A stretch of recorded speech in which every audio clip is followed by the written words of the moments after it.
Hi, and welcome everybody back to what you can now see Dogs Do Speak. Slight change in the name with a brand new logo. And in future, you will see that Samantha Wayland will be the co host. Today, we have Donna Lincoln. And Donna spends most of her time working in rescue. I will let her say the name of the rescue. It's quite a popular one. A lot of people do know it. It's one of the first rescues that I ever got to hear of when I came into the industry. And so today we're going to look at how, the sheer volumes of dogs that go into a rescue centre and the different types of breeds, because that does play a part, especially in different areas. And you'll find there's certain more breeds will go into a rescue centre, if you're, say, in Essex, and if you're somewhere out in Wales, the different volumes of breeds that go in there are going to be completely different. So, without further ado, welcome Donna. Welcome to Dogs Do Speak. Hi.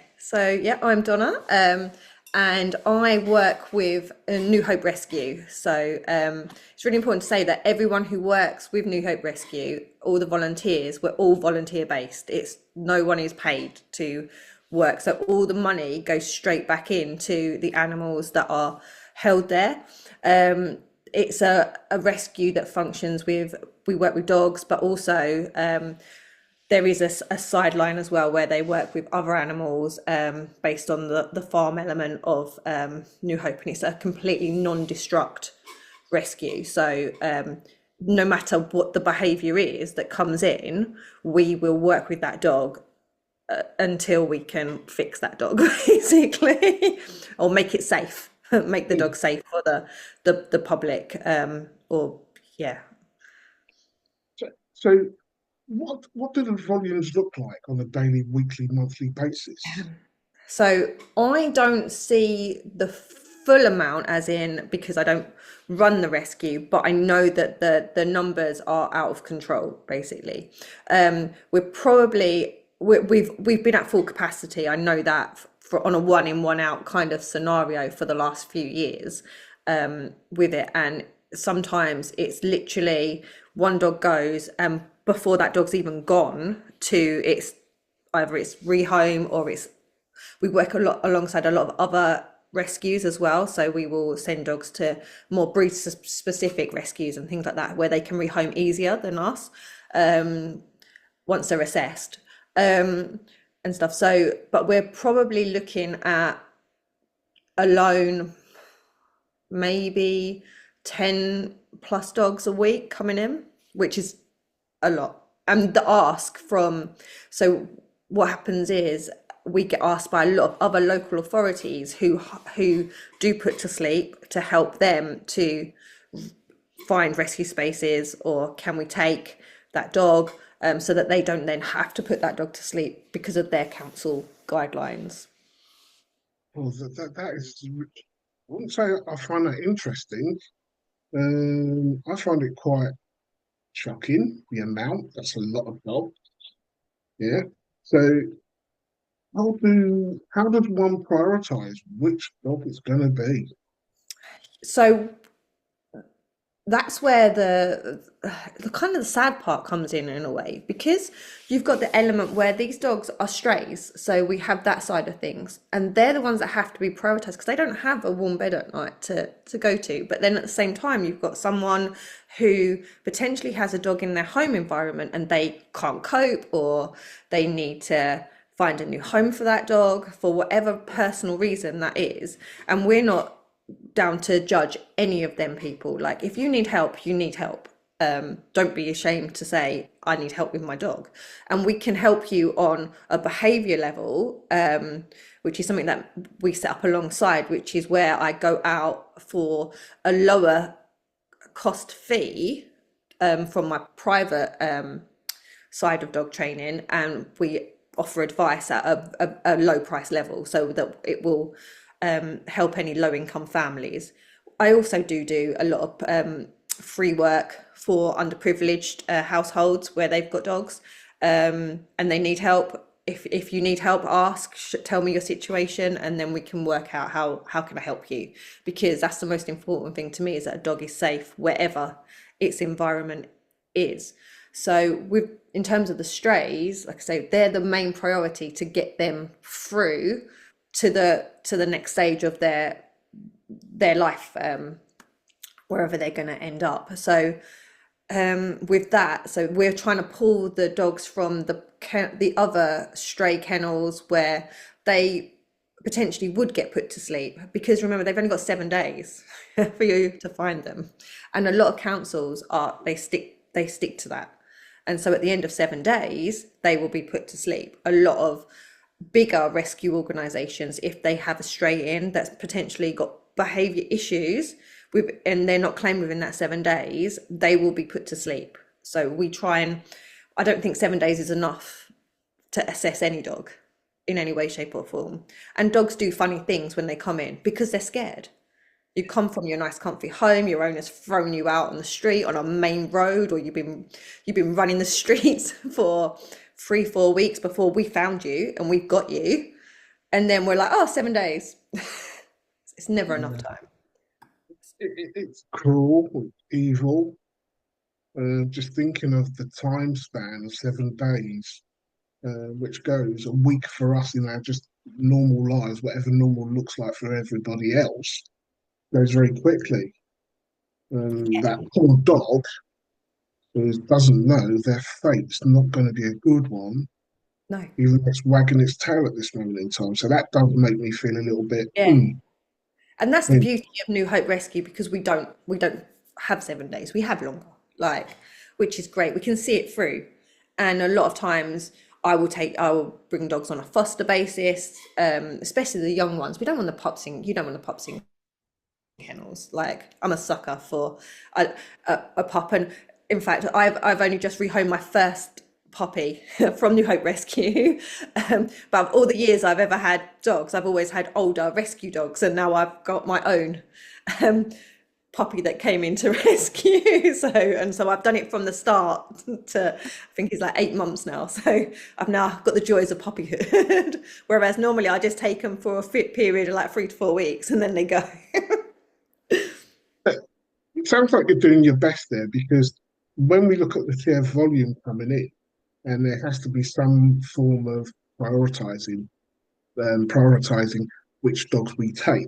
Mm. Um, and if you're offering those kind of services, that can alleviate some of this because one can look at it and say, okay, maybe I will look to keep my dog if I can get that support. Yeah, exactly. And not a lot of people know that we offer that. So when they do reach out to us, then we're able to say, okay, and especially like in the with the Bully XLs, or any kind of like the them larger dogs, that a lot of people took in from that the banning.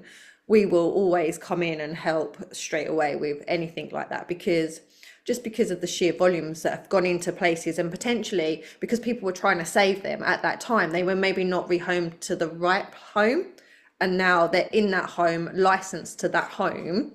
So we've kind of got to do the best we can now to work out how can we keep these people safe, the dogs safe, and them kind of things. So that's why we offer out as well the lower price training.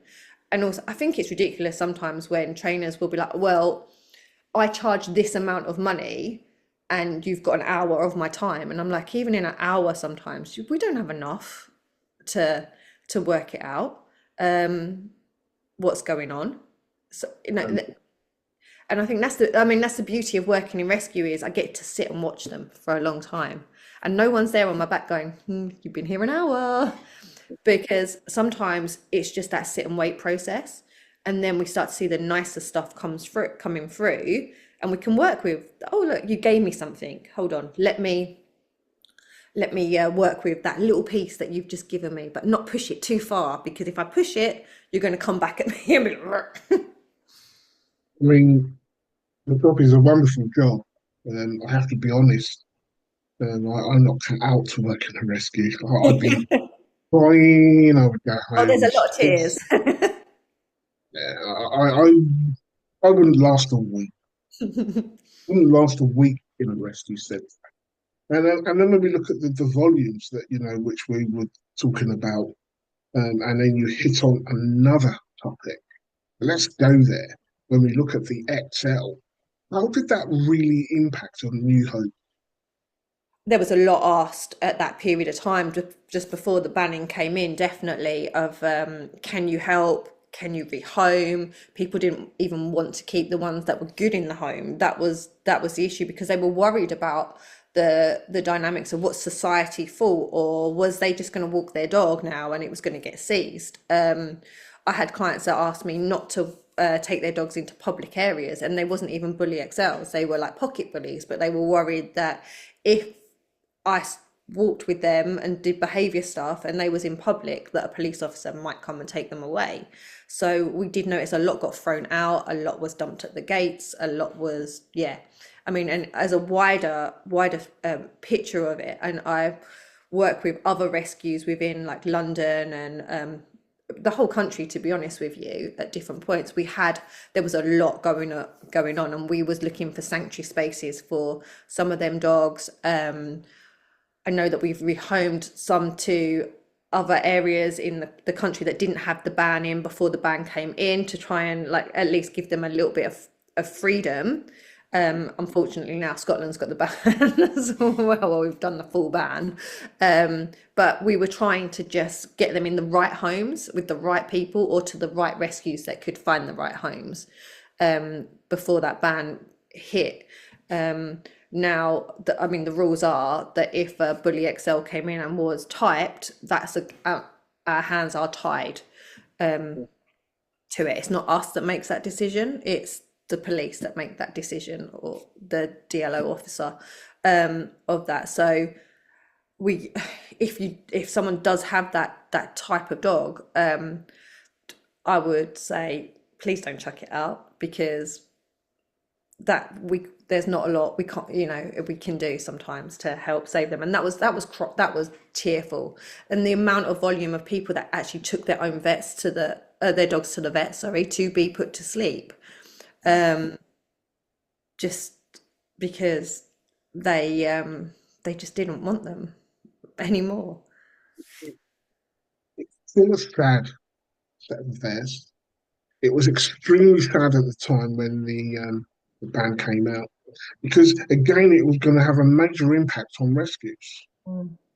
Okay, you just knew that was going to happen, and then all the other things on the outside of people just dumping them in the streets and having them put to sleep, that will never go away. People do that anyway with their dogs. Yeah, And but it must have been really, really bad with the that's the Excel. thing. And I'll speak in general terms on this case that happened. It's not linked to New Hope Rescue. It was linked to a different rescue, but a dog came from a London-based pound system and was given to a rescue. Now, this London-based pound is pretty good at notifying if it was a bully XL, for example. And I've seen the pictures, and I wouldn't say it was classed as a bully XL, this dog, but it went to the rescue, and within a few hours of hitting that rescue panicked. And even though it had different offers of other rescues, they pulled it from this pan and put the dog to sleep, and it caused absolute uproar, because and under that flag, well, it's a bully XL. No, it wasn't a bully XL. It had already passed its typing, so it wasn't a bully XL. And so don't take that dog then. That's why I asked that rescue not to do. Don't take that dog. If you don't have the tools to deal with a bigger dog like that. And she was like, well, I think they said that who's growling or something. Well, he probably is growling. He's come from a massive London kennel base situation, and you've took him. He's gone on a transport to where you are, and then you've got him out. He's gonna growl at you. Like, I like a growl. A growl's great. It tells you, keep away, give me time. Okay, it's fine. As long as he's safe, give him time. He'll settle. They've assessed him at that space. And I know it's only a small assessment because of the amount of time they've had him there, but he's been deemed safe, because that kennels do put to sleep if they're behaviourally questioned. So we know that because of that, if we track it, that actually that stray services um tried to do their best, and now this person, this rescue who's took it, was has caused this uproar, because actually we don't want to put dogs to sleep. No one wants to put a dog to sleep. Just give them time. It, you know, the more and more we're going to go into our discussion with this, the more sad it will get. But hopefully, we will finish on a positive. I Yeah. mean, talking about excels, and any rescue will have a various different type of breeds that go into it. What other breeds do we have going into New Home? So the current trend that we've got at the moment is your spaniel type, and your German Shepherds or your Malinois at the moment. They're kind of coming in, and then we've got a few of the bigger ones are like your Mastiff types, like the English Mastiff or Bull Mastiff type coming in. But it's kind of like that's the free at the moment. Spaniels are rife. We've there used to be an influx of like your lurcher types, but they've kind of calmed down in recent trends, and we've got more spaniel-esque in. And the other thing to think about is a lot of these are dumped with medical issues, and the councils can only pay so much.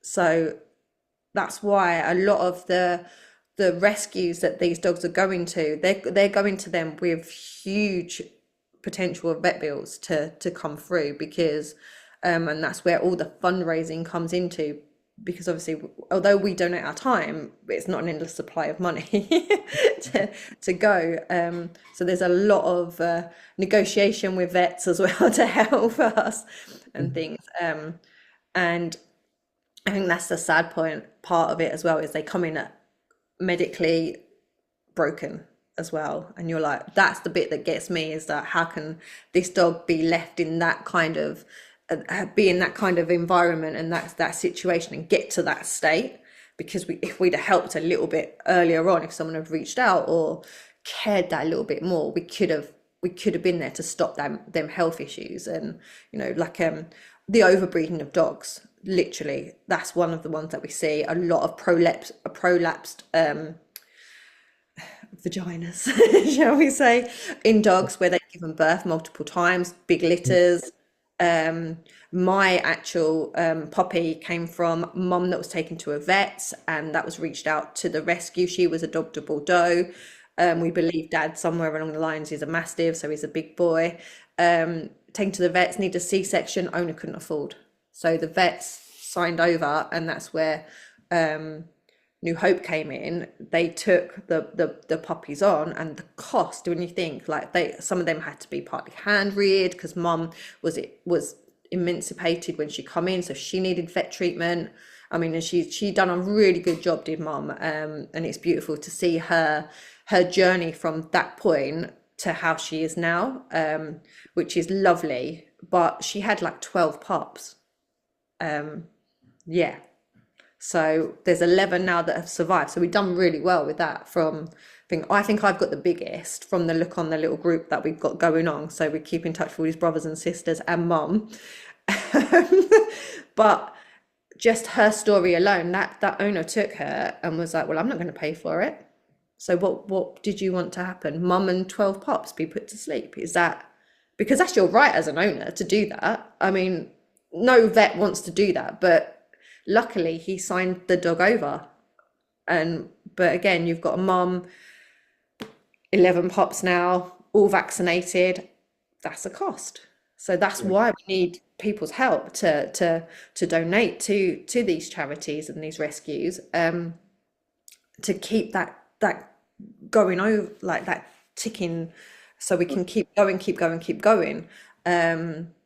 And that's why when we ask for donations, it's because you're looking at sometimes like £3,000-4,000 per dog that's coming in at a time to just to get them up to that level. I mean, one thing I do say to myself quite often is that people take rescues for granted. Yeah, I don't want the dog, whatever their reasons, and a lot of the reasons are valid reasons why they can't continue to keep the dog in their home. And then you get those that are just like the XL bully when that came in, Yeah. just bring it to the rescue.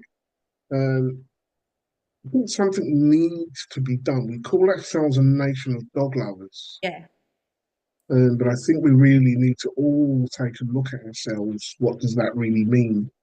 Yeah, and I So, think sorry, I think it's about like actually having like responsibility for the dogs that you've got. It's not going to be an easy ride. Like if you have a newborn baby, don't get me wrong, I know people give them away as well, but you you will go through the process with them, and it's exactly the same with these dogs. No matter what age they come into us, you still have to go through a process with them, and the process is quite it varies. So a dog's not going to come and settle within a few days with you, regardless of whether that's a puppy or an older dog.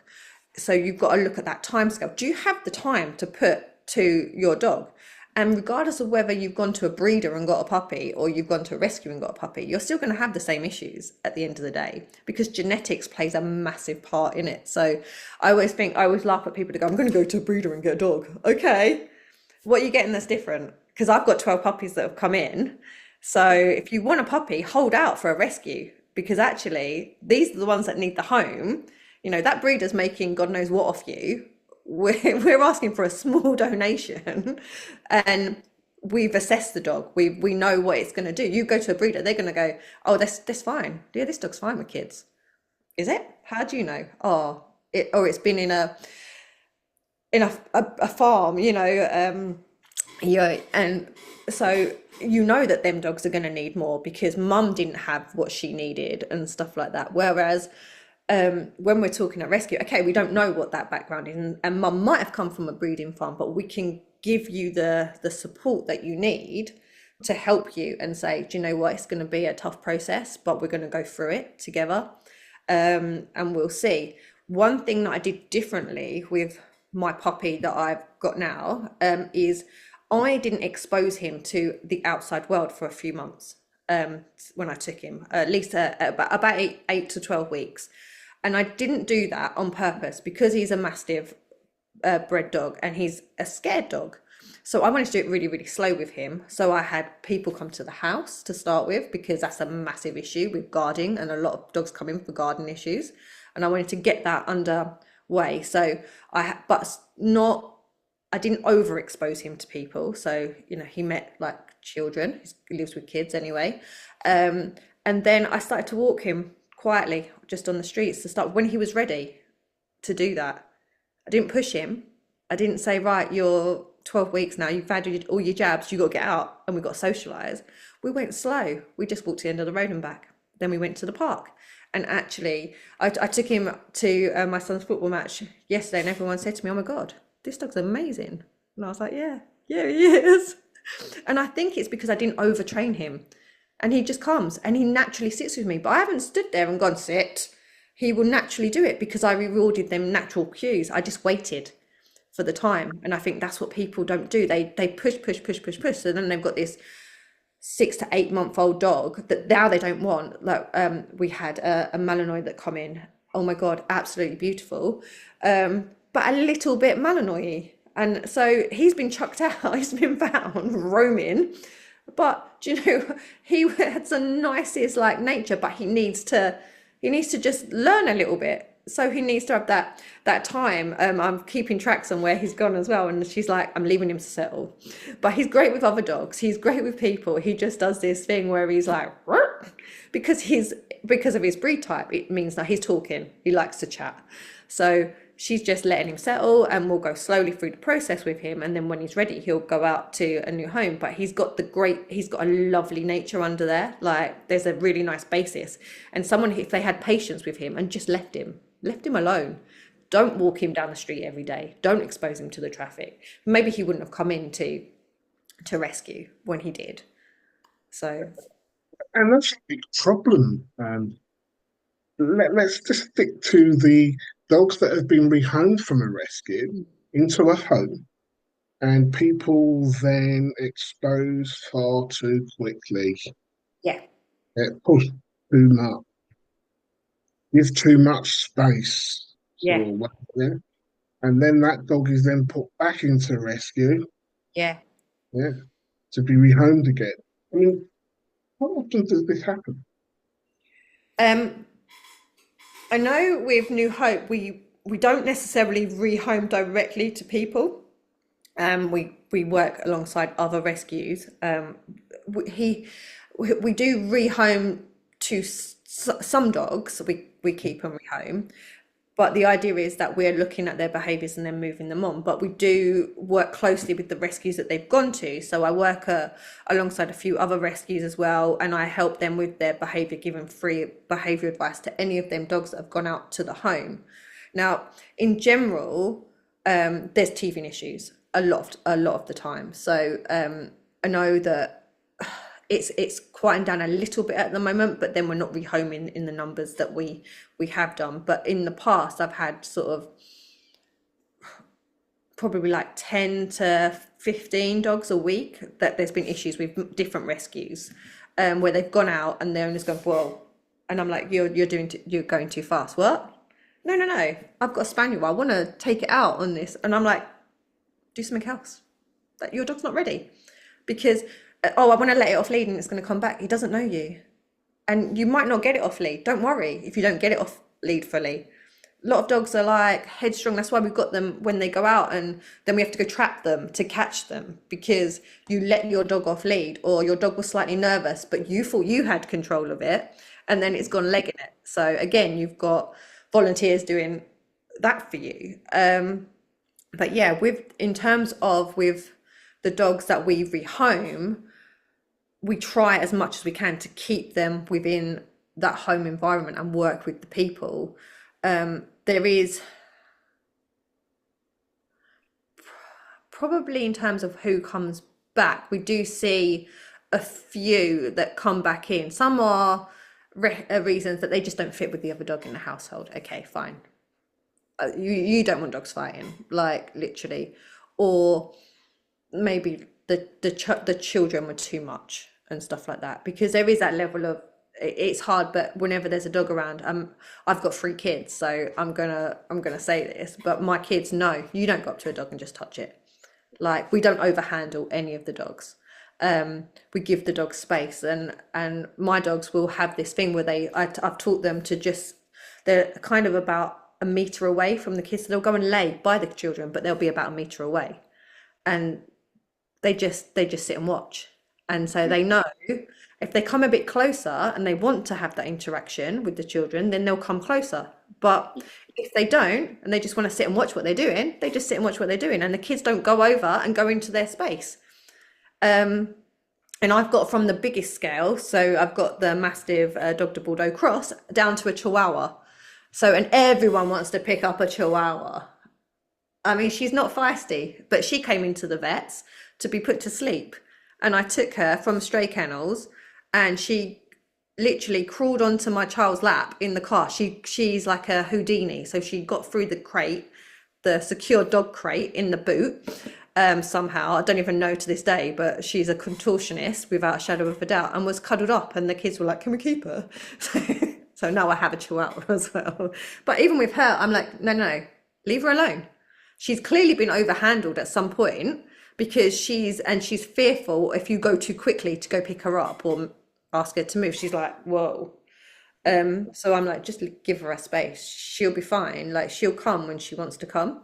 And so I think I've had her now 2 years, and we're still early days with her.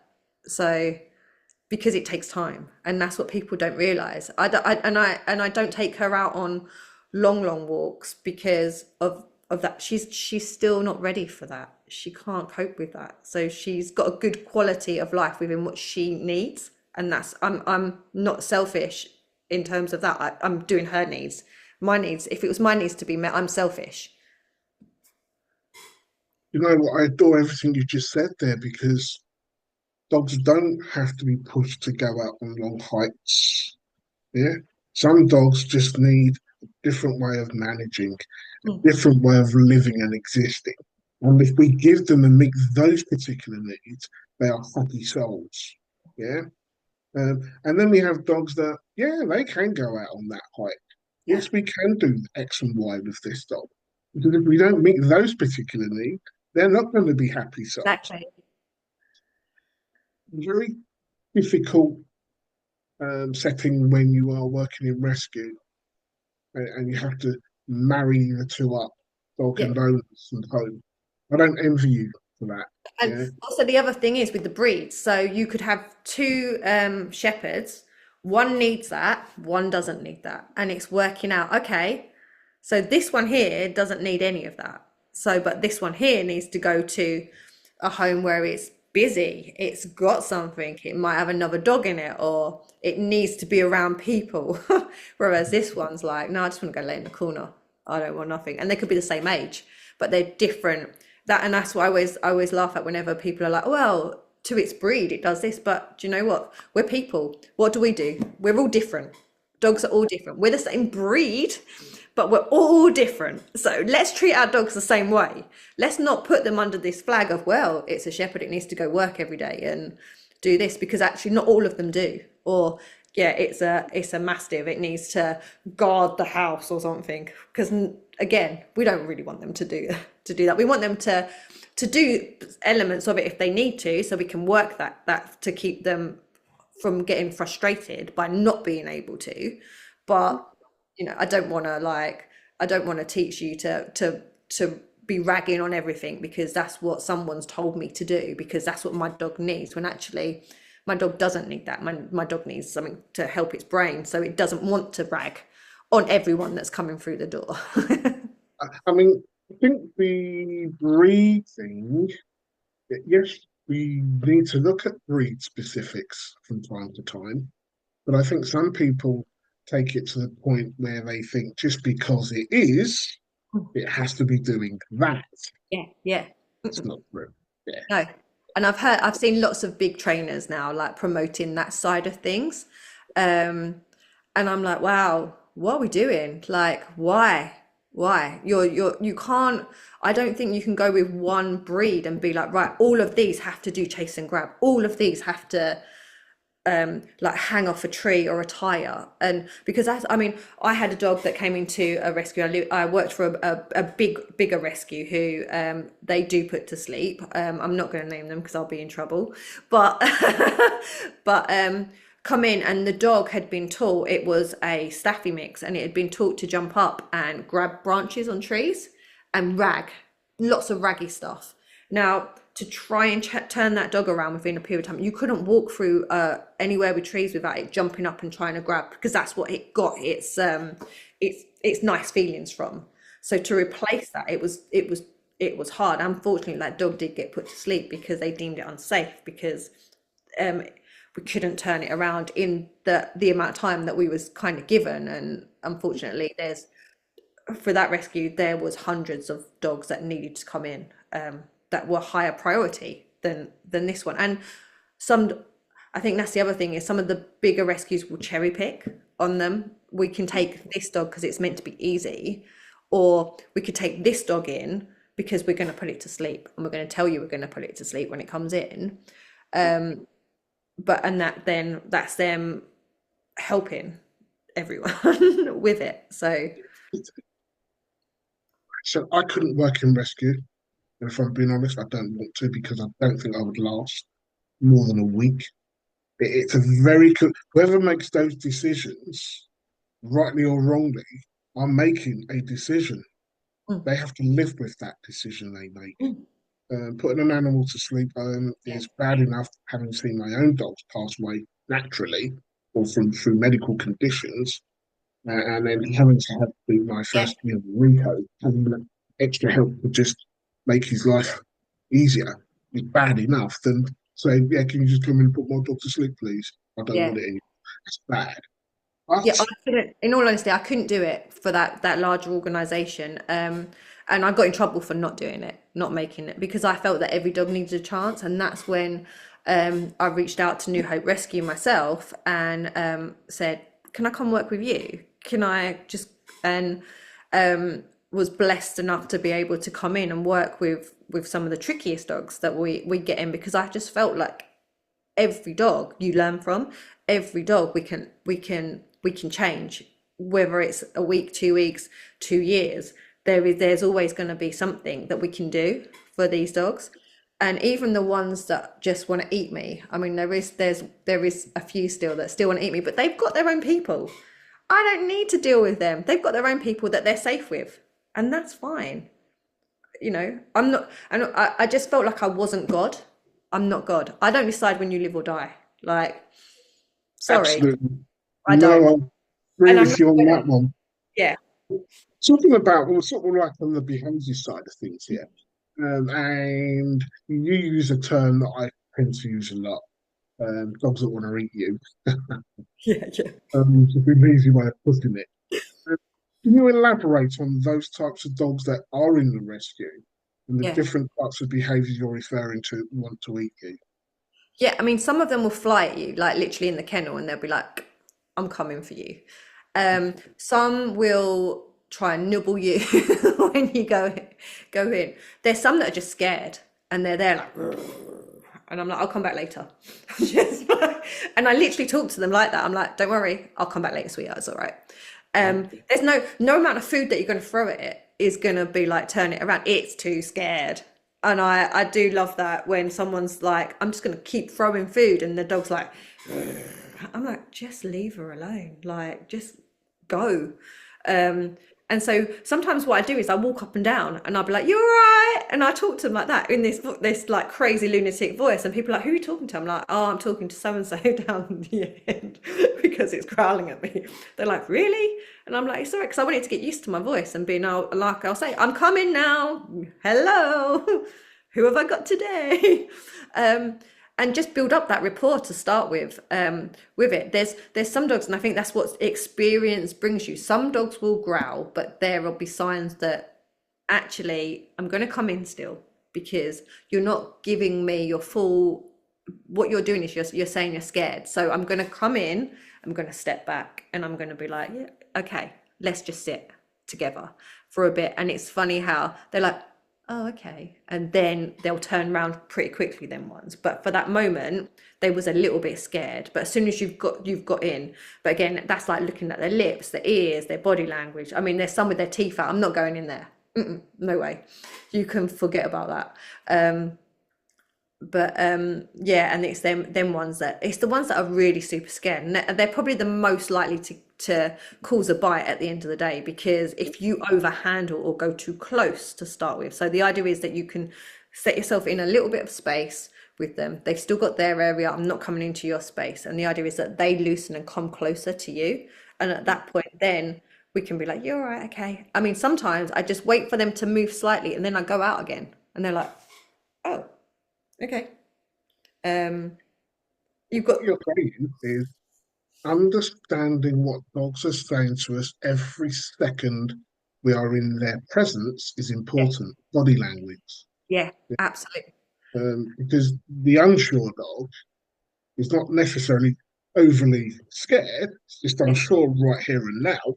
And yeah, if you do like what you said, we're giving you time to process, to take it all yeah, in, to make your own choice, your own decisions. Yeah, I yeah, like that. yeah. And it's like they know what you smell like. They know you. They're like, oh, that's my person coming now.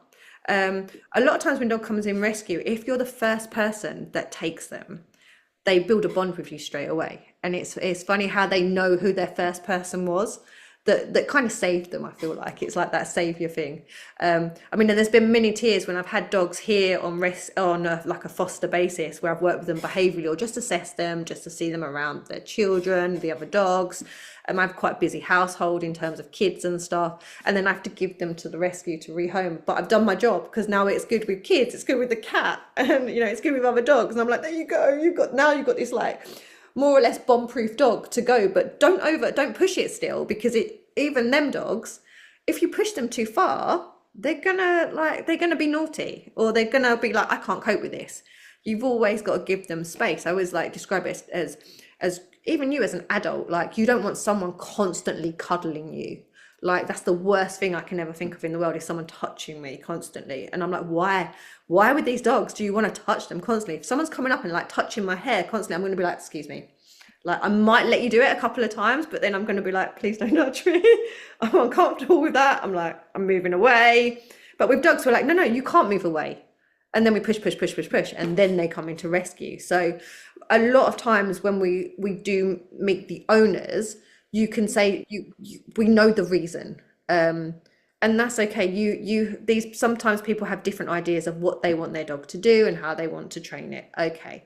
That's some then I don't want to preach, but I'm like, we could have probably done that a little bit different. Now we've got to, and we can still help you, but we need to change that process. We need to change that mind, how you're thinking about it. And that's where my dog training classes come in, because a lot of times we're doing stuff and then they see the results and they're like, but we didn't do a lot. And I'm like, we did a lot. You just didn't see it because you're letting your dog think for itself. And I'm like, watch, watch, watch. Oh, hold on. I did it yesterday. There was just someone over the field with when I had my dog out, who's actually a family friend. And he was like, my dog, no, she's terrified. She will just tell your dog off. You're not going to get your dog close to me. And I went, watch, he's a really good read. He's going to give her space. And so as I approach really slowly to his little fluffy cockapoo, always them. It's like, so she's giving it her best, like literally teeth out, everything. And my dog's like, yeah, all right, I'm just going to stand here where you can't get me. I'm not coming into your space. And he literally just sighed and was like, all right, get over. And then she was like, oh. And then she went up for a little sniff because we were just stood there. Not enough to go over a threshold that she felt she needed to like keep telling us. We was that bit away. So she was fine. And then she approached and the owner was like, whoa, she never does that. And I was like, no. And now we're going because we've done it. We've done that. It's only been a few seconds, a couple of minutes, but she's had a good experience. And now I'm going to go away from you so I don't overtrain her at this point. So that one thing, and that's how we do it, really slow, because it changes their thought process and it goes in. If you're in therapy, it takes you years sometimes to go through everything. And we, like I say, we give these dogs nothing. We're like, okay, you've been traumatized, don't worry, you've been traumatized, let me take your bowl again. Oh, now you've bitten me, now you're going to rescue. Yes. And I don't have the answer to this because we all speak about educating people, educating dog owners, what have you. And I don't know how we do this educating because people are getting different snippets of information from all different places. Yeah. No two dog trainers, none of us are giving out the same type of Right. educational advice. Yeah. So people do get mixed messages as well as the mixed messages they're sending to their dogs. I don't have the answer. I don't know what we do to make that And I better. think yeah, I think that's the thing. I think there's a lot of some people have really great marketing behind them. Like I'm clearly not one of them people. I need to market myself more because because I don't have that following like some of these people where they throw money at marketing and then people believe what they think is the answer. And we know that sometimes a lot of these techniques are doing the damage, basically. And because these people are publicly profiled people trust them straight away and go, it's okay, because they told me. And I paid £600 for a consult for that person. So the value of the money then comes into play. And it's like, I paid a lot of money for someone that's potentially not even got a qualification in dog training because they've marketed themselves well and you have done what they say. I mean, I know that there was a person that a trainer that put a prong collar on a Frenchie, and then they come to my training, and I was like, "What is that on his neck?" And they were like, "Oh, we saw this before we come to you. We saw this big dog trainer, and they said put a prong collar on because he's aggressive to dogs." And I said, "Take that prong collar off now." Like, and all my clients were like, because I could hear the whispers because when they know we don't do that at our trainer, I was like, "We're just going to clip a lead to his back and give him some space." They were like, "What? Really?" And I was like, yeah, he'll get over it. if he barks the whole way, because I train out in fields because I think that's where we're going. So we do a lot of field work or back at my house and stuff like that. If we're doing like small spaces, I'll bring people to my home. I'm like, come to my home. It's fine. But I'm like, no, he can bark the whole way round. He can bark, he can growl, he can do whatever he wants. Like, as long as he's not going to physically attack another dog, because we're going to give him space that he doesn't feel that he needs to do that. We're just going to build that bridge. And gradually over the weeks, we start to see really nice behaviors from this dog because he's starting to think, oh, hold on. Okay. There's not the pressure. If I don't want to meet that dog, I don't have to. But hold on, that one over there actually is a little bit interesting. I'm going to go to that one. And a lot of the dogs that come to my training are from rescue. So we don't know any history and we're just working it out. We're just working out their patterns of behavior. And sometimes, I mean, I've got one and I know their owner won't mind me naming him, but he's called Oliver and he's like one of my favorite dogs ever. He comes from Budapest, I think it is, yeah.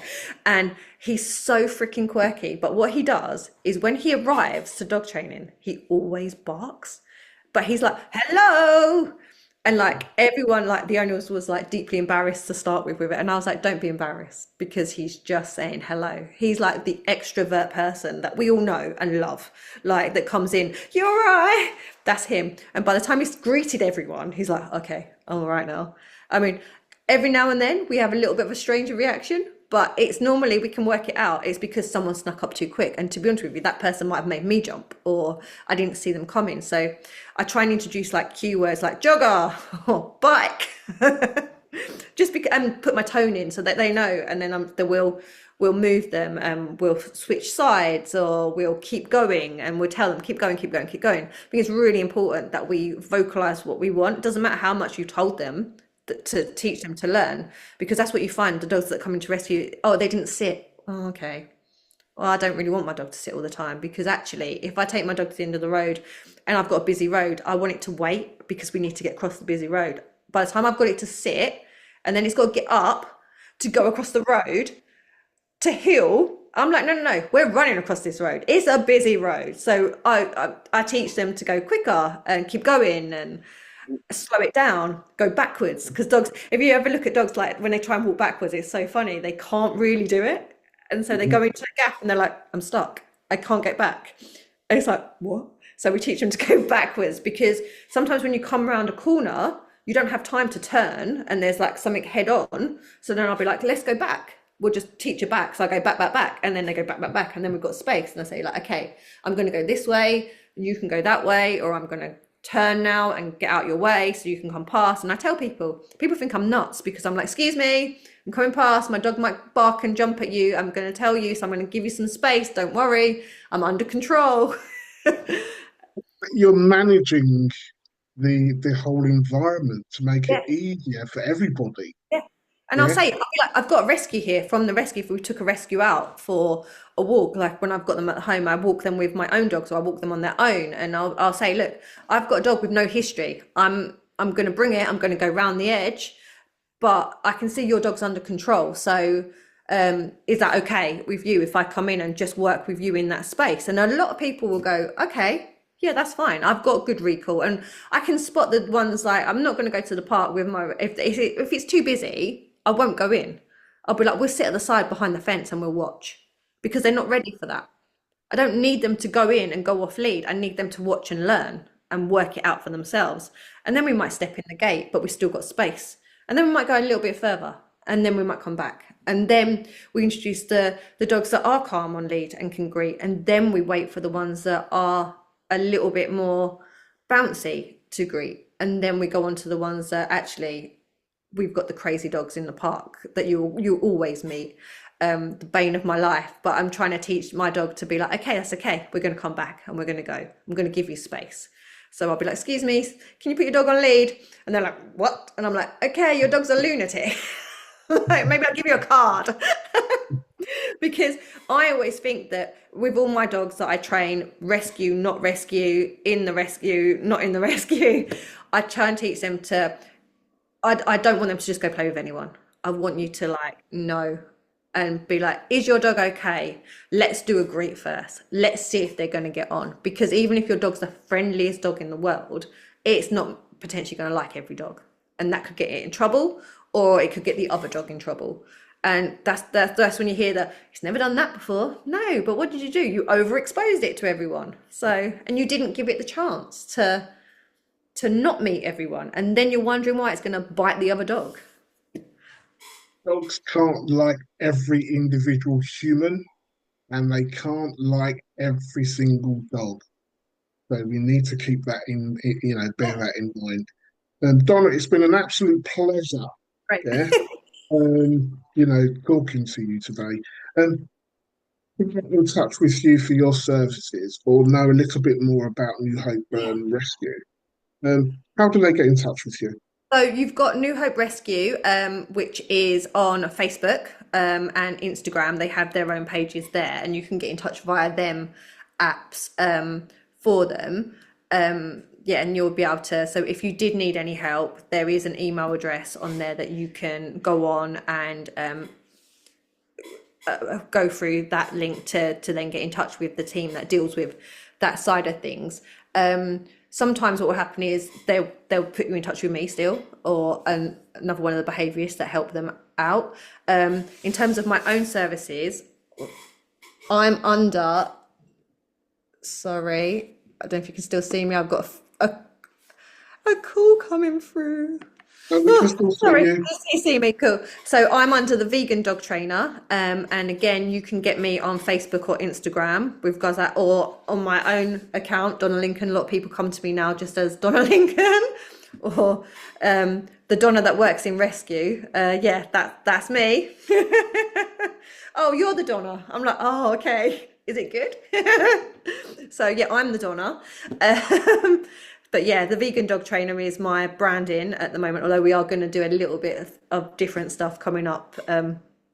But yeah, it's you can get me there, and I will then put all the price. I don't have one set price, so that's the other thing. So anyone can come to me, tell me your situation, and then we can work out costings and things like that. Wow, that's good. So, Donna, like I said, thank you. It's been amazing.